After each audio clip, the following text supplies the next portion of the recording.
नाज़रीन, सिंध जी सकाफ़ती ॾियारे जे सिलसिले में बलोचिस्तान में सरगर्मियूं जारी आहिनि।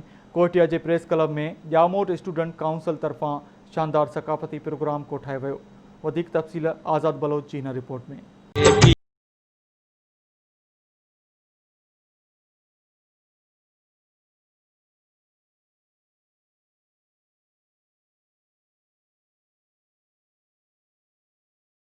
प्रेस क्लब कोटिया में ॼामोट स्टूडेंट काउंसिल जे तरफ़ां सकाफ़ती मुशाइरो हिकु सिंध हिकु सकाफ़त सेरे हेठि कोठायो वियो, जंहिंमें सियासी समाजी तोड़े शहरनि ॿारनि सां गॾु सिंधी टोपी अजरक पाए वॾे अंग में शिरकत कई, जंहिंमें सिंधी गीतनि ते पिणु झुमरियूं हयूं।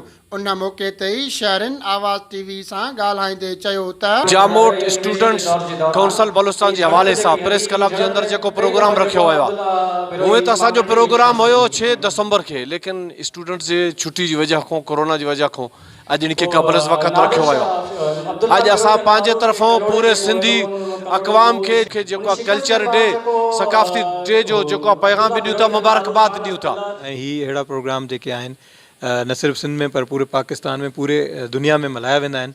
ऐं मूंखे बि तमामु घणी ख़ुशी आहे त मां हिन अहिड़े कल्चरल प्रोग्राम जो हिते हिसो आहियां बलूचिस्तान। जीअं त हिननि जूं ॻाल्हियूं ॿुधूं ही चवनि था तमामु असां ख़ुशि आहियूं, ही पर सिंध न पर ही दुनिया में जेको आहे त सकाफ़त जे हवाले सां हीअ ॾींहुं मल्हाया वञनि त बहितर आहे।